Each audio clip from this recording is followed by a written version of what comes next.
Ya, pemirsa, mengapa faktor dukungan Anies penting dalam Pilkada Jakarta kali ini dan dapatkah pasangan calon Pramono Rano menyusul elektabilitas RK Suswono?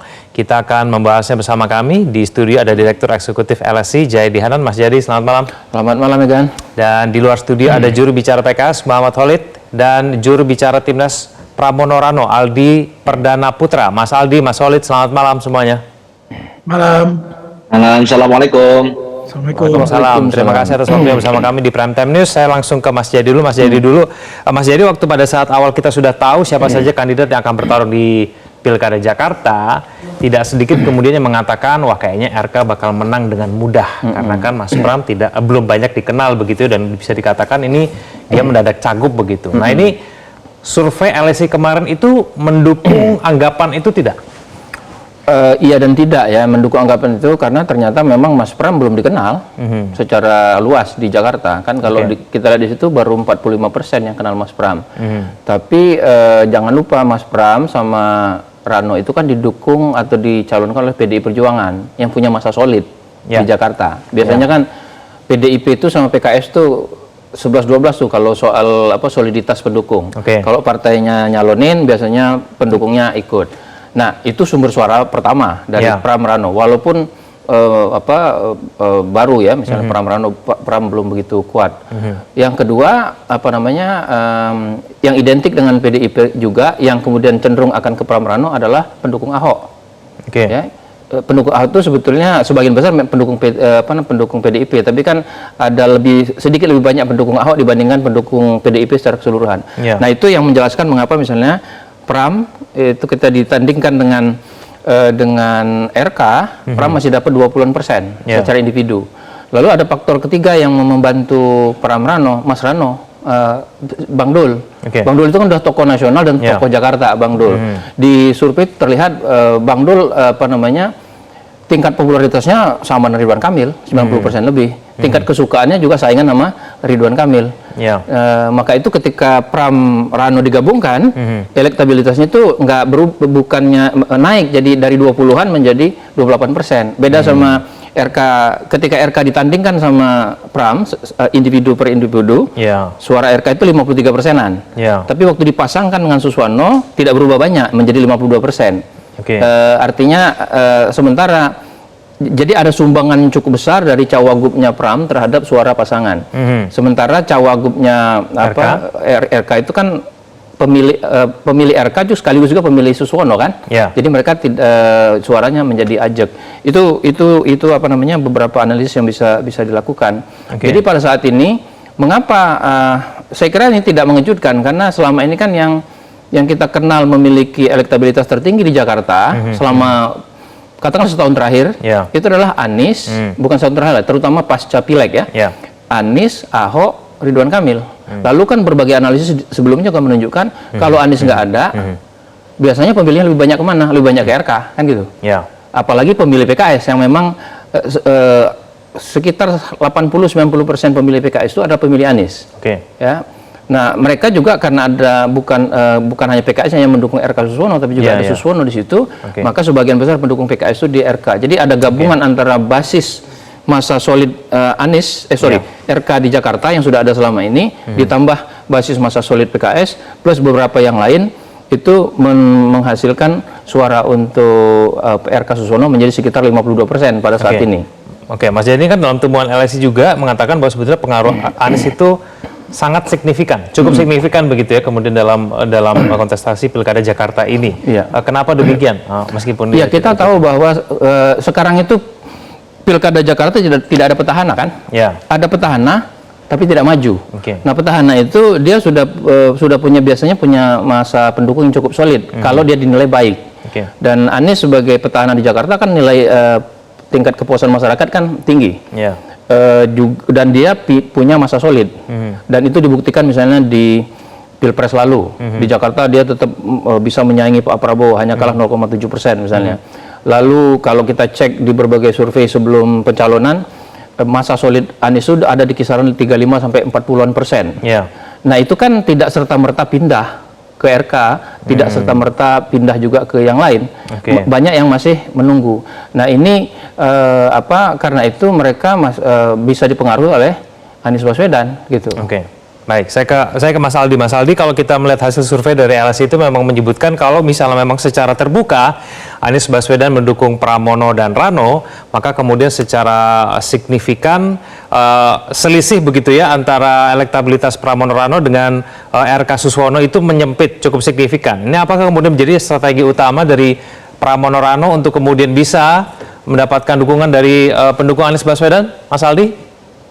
Ya, yang utamanya pasti kita berfokus terhadap seluruh dukungan dari setiap para tokoh dan juga para pendahulu gubernur, karena banyak sekali loyalis setiap tokoh di Jakarta dan loyalis para pendahulu gubernur ini juga punya suara. Nah, memang kalau melihat data pendukung Pak Anies ini besar suaranya. Tentunya itu juga menjadi fokus kami juga bagaimana caranya agar pendukung Pak Anies ini yang rasional dapat masuk ke dalam dukungan Pramono Rano, Mas Pram dan juga Bang Dul. Yang dimana program-program Mas Pram ini kan berkelanjutan, melihat program-program yang baik atau belum terselesaikan dari gubernur-gubernur sebelumnya akan diselesaikan di Mas Pram dan Bang Dul. Dan tentu ini akan menjadi daya tarik bagi para pendukungnya Pak Anies untuk dapat melihat rasionalisasi dan realisasi program kerja yang dapat dikerjakan oleh gubernur berikutnya. Itu sih pastinya. Dan memang kita juga menjadi concern suara-suara besar ini dari manapun pasti akan kita tangkap. Nah, tapi kenapa kemudian menurut Anda pendukung Anies itu harus mendukung Pramono Rano begitu? Yang pertama kan karena Pak Anies ini adalah gubernur yang terakhir, dan kita juga lihat banyak juga hasil-hasil dari Pak Anies ini yang baik, namun belum terselesaikan karena mungkin waktu yang tidak memungkinkan. Karena Pak Anies waktu itu kan harus mundur terlebih dahulu, yang dimana sebenarnya programnya ini masih dapat dikembangkan dan juga masih dapat diselesaikan. Nah, contoh misalnya kayak JIS. JIS itu kan sangat baik, tapi masih harus dikembangkan dari terintegrasi transportasi atau apapun itu yang membuat JIS ini menjadi lebih efektif dan tidak terjadi bottleneck ketika penumpang ketika banyaknya pendatang ke dalam JIS. Ketika udah mencapai angka 4.000 kalau nggak salah itu kan akan terjadi bottleneck, dan transportasi yang belum terintegrasi itu akan menjadi masalah, dan disitulah Mas Pram ingin memberlanjutkan program kerjanya Pak Anies. Nah, di sisi lain juga banyak program pemilih Pak Anies ini kan sangat rasional ya. Terlihat dari gagasan-gagasan yang Pak Anies keluarkan itu, segmen pemilih Pak Anies ini adalah orang yang benar-benar mau berpikir apa yang terbaik dan apa yang dapat dikerjakan di Jakarta dalam waktu 5 tahun ini. Nah, begitu juga dengan Mas Pram ini yang senangnya belanja masalah, lalu membuat program-program yang sederhana namun dapat direalisasikan. Karena Mas Pram ini tidak muluk-muluk dalam membangun kota Jakarta, tapi dia sangat berpihak kepada kaum menengah ke bawah, sehingga bisa efektif dalam bekerja dan juga menyelesaikan persoalan-persoalan yang tentunya seperti mercusuar, yang dimana ketika persoalan di bawah ini selesai, tentunya yang di atas ini akan terbuka juga lubangnya menjadi suatu solusi yang sangat baik. Nah, jadi menurut saya program-program Mas Pram ini pasti akan lebih menyentuh kepada para pendukung Pak Anies, yang tentunya banyaknya pendukung Pak Anies itu yang secara realita memang kami butuhkan untuk kemenangan ini. Walaupun fokus kami adalah seluruh pendukung, seluruh masyarakat Jakarta itu sebanyak-banyaknya akan kami tangkap, karena kami benar-benar ingin membawa Jakarta ini lebih maju, menyala, dan juga dengan cara yang bergembira. Karena poin bergembira ini juga sangat penting, karena jika gembira warganya, tentunya kotanya juga akan bahagia. Oke, baik. Saya ke Mas Walid. Mas Walid melihat hasil survei bahwa peran pendukung Anies Baswedan itu ternyata signifikan di Pilkada Jakarta. Nah, ini bagi RK dan Suswono ini bagaimana kemudian akan memprioritaskan pendukung Anies Baswedan sebagai pihak yang kemudian dipengaruhi supaya kemudian masuk ke dalam pendukung dari Ridwan Suswono, Mas Walid? Pertama, kami mengucapkan rasa syukur ya dengan hasil survei tersebut. Tentu ini adalah merupakan capaian yang sangat baik dan akan memacu kita di tim Ridho ini untuk lebih meningkatkan lagi kinerja dan kerja bersama. Itu yang pertama. Yang kedua, terkait pemilih Pak Anies. Kalau bicara dengan pemilih Pak Anies, maka sebenarnya Partai Keadilan Sejahtera yang memang sejak awal berjuang bersama dengan Mas Anies, titik-titik simpul masa, titik-titik pemilih kantong-kantong pemilih Mas Anies dan PKS itu memiliki irisan yang sangat besar. Tentu ini akan menjadi sebuah keuntungan bagi pasangan Ridho, sekaligus juga menjadi tantangan tersendiri. Kenapa menjadi sebuah keuntungan? Karena kami dengan para pemilih, dengan Mas Anies, itu memiliki banyak proximity atau kesamaan yang bisa kita perjuangkan bersama. Tidak ada kendala dalam hal masalah komunikasi. Insya Allah kita akan bisa sangat optimis untuk bisa bekerja bersama kembali. Itu yang kedua. Kemudian yang ketiga, pemilih warga Jakarta, kita harus memahaminya, mereka ini adalah pemilih yang mayoritas rasional.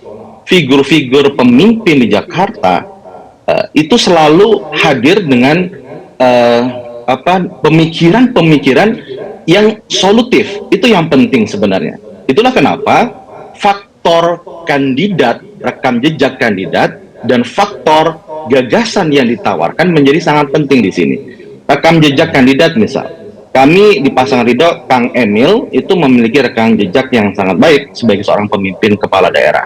Sehingga ada kepercayaan buat publik untuk melihat bahwasanya kepala daerah seperti Kang Emil ini pernah memiliki karya tersebut bisa di tracing, bisa dilihat bahwasanya ada solusi yang ditawarkan. Pak Suswono sebagai wakilnya Kang Emil itu memiliki rekam jejak juga sebagai seorang politisi dan mantan Menteri Pertanian.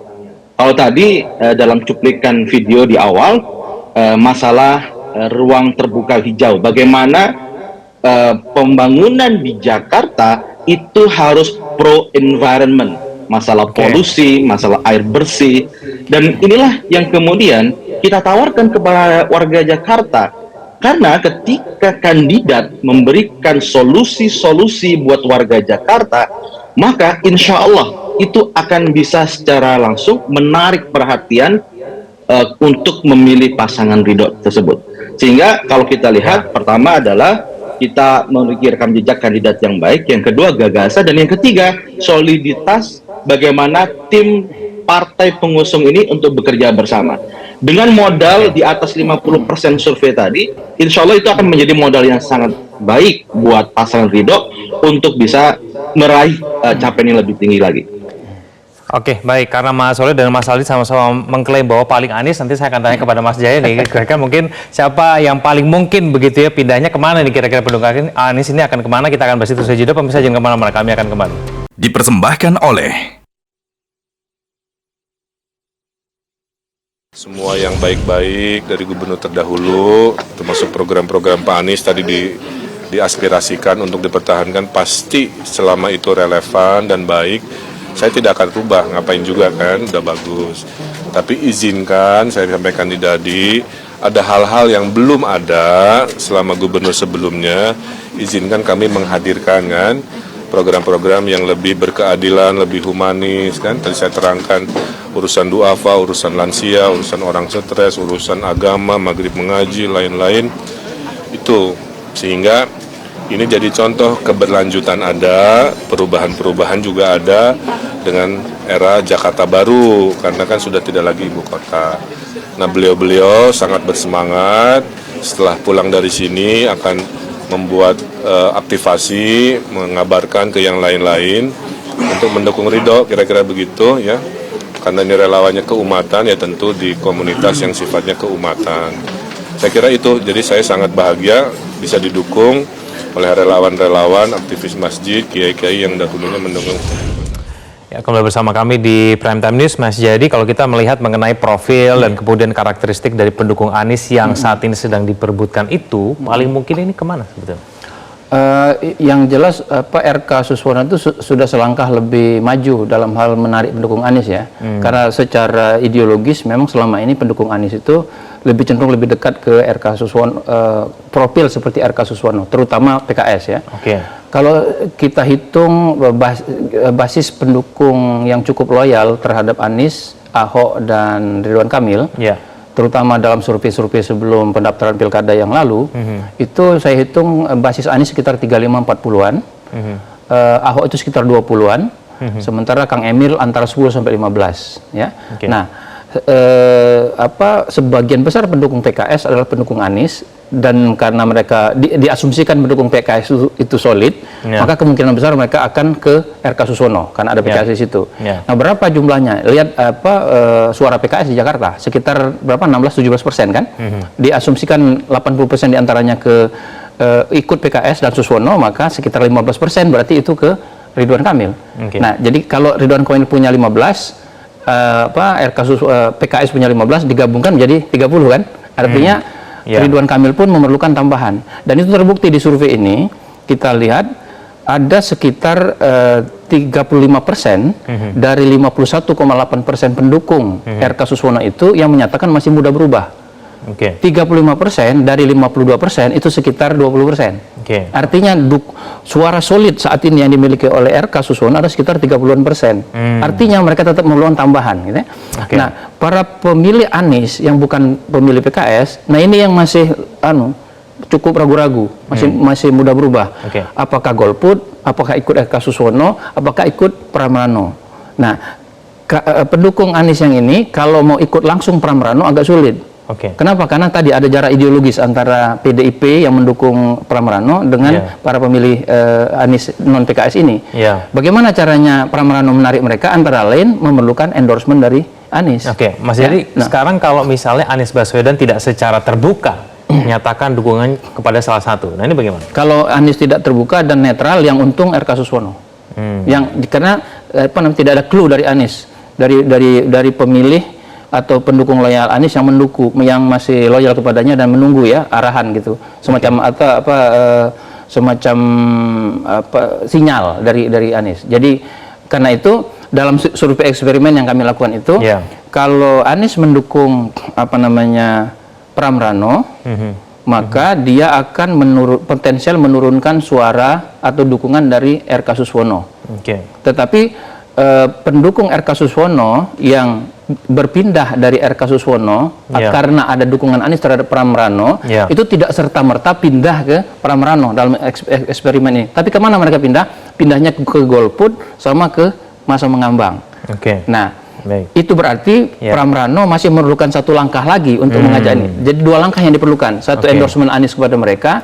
Dua, kemudian melakukan upaya sosialisasi yang jauh lebih kuat untuk memindahkan para pendukung Anies yang tidak lagi ke RK Susono ke kolom mereka. Nah, untuk itu mereka perlu melakukan dua hal. Kalau dari survei yang kita lakukan, satu, Mas Pram harus dikenal oleh 100% warga Jakarta, karena sekarang baru sekitar 50%-an. Itu mempersulit. Yang kedua, mereka harus membangun jarak ideologis itu menjadi lebih dekat. Artinya Bang Dul sama Mas Pram harus lebih banyak berbicara dengan bahasa-bahasa para pendukung Anies Baswedan di Jakarta. Baik, nanti saya akan tanyakan kepada Mas Aldi dan juga ke Mas Solid terkait dengan apa yang disampaikan oleh Mas Jayadi tadi, tapi informasinya Mas Jayadi juga harus ada kegiatan lain yang tidak bisa ditinggalkan. Terima kasih Mas Jayadi sudah bergabung sama kami di Prime Time News. Selamat malam. Terima kasih. Saya kembali ke Mas Aldi. Mas Aldi, kalau tadi informasi yang dari Kata disampaikan oleh Mas Jayadi bahwa ada sejumlah hal yang kemudian harus dilakukan oleh PDIP begitu dan juga pendukung Pramono Rano supaya kemudian bisa maksimal gitu mendapatkan limpahan suara dari pendukung Anies. Nah, ini apakah sudah menjadi prioritas dari pendukung Pramono Rano, Mas Aldi? Kalau saya melihat dari survei yang ditampilkan ini kan bahwa sebenarnya ada perkembangan suara yang dimulai dari nol seperti kata Bang Dul, bahwa kami semua terkejut dengan angka segitu karena di luar ekspektasi kita ini mulai dari nol, sedangkan Pak RK itu sudah berjalan dari 3 bulan yang lalu, bahkan lebih menurut kami bahkan lebih, dan juga dikelilingi oleh para banyaknya partai penguasa pun juga, namun suaranya cenderung stuck di angka 50. Nah, sedangkan kami hanya dengan 2 partai, lalu baru mulai dari nol, dan juga hanya baru bergerak 2 minggu sudah mencapai angka di 28,4%. Nah, yang dimana tadi juga dibahas bahwa Pak Ridwan Kamil ini kan juga sudah punya elektabilitas yang tinggi, namun ketika ditempelkan dengan Cawagup ternyata tidak terlalu berimpact besar. Sedangkan Bang Rano ini dengan digabungkan dengan Mas Pram justru malah menambah angkanya, yang dimana Mas Pram ini baru berjalan 2 minggu. Yang tidak pernah dikeluarkan surveinya karena beliau ini memang tidak pernah tampil ke publik atau tidak pernah diprediksi sebagai calon gubernur dari manapun itu. Nah, berarti ini adalah awal start yang baik. Nah, Nah, itu yang pertama. Terus habis itu yang kedua juga banyak sekali variabel-variabel dalam pilkada ini. Contoh misalnya seperti pemilih Jakarta nasional ini, menurut saya itu pasti yang pertama mereka akan melihat dari karakter seorang cagupnya dan cawagupnya. Kedua adalah rekam jejak, dan ketiga adalah program. Yang kita lihat ini adalah bahwa Mas Pram ini mempunyai karakter orang tengah yang dimana sebagai mempunyai gaya komunikasi yang baik, santun, ya kan, tidak menggebu-gebu, terus habis itu juga bisa sebagai penjembatan antar seluruh elit politik dan seluruh kalangan. Yang tentunya ini akan menjadi pilihan cagup yang dimana untuk mengadamkan situasi pilkada sebelumnya. Jadi tokohnya Mas Pram ini benar-benar tokoh yang sebenarnya mohon maaf karena waktu kita terbatas. Nantinya ketika masyarakat mengenal, saya harus berikan kesempatan kepada Mas Solid ya. Mohon maaf Mas Solid, saya langsung ke Mas Solid ya, karena waktu kita sangat terbatas. Mas Solid, melihat begitu banyak partai pendukung RK dan Suswono, bukankah kemudian angka 51,8% ini seharusnya lebih tinggi begitu? Ya, ini kami sangat optimis ya, karena ini modal yang sangat bagus. Karena sebelumnya survei-survei yang ada itu membandingkan antara Mas Anies, Ahok, dan RK. Ya, survei-survei sebelumnya seperti itu, dan waktu itu modal yang ada dari Kang Emil adalah sekitar 15%, 15 sampai 18%. Nah, saat ini ketika sudah kandidatnya sudah fix, kemudian dibuat sebuah survei, kita sudah mencapai di angka 52%, 51 sampai 52%. Artinya adalah starting point yang sangat bagus untuk kita mengawali kerja-kerja berikutnya, karena masih begitu banyak warga yang belum tersentuh dengan program-program dan belum tersapa oleh para kandidat dan tim sukses.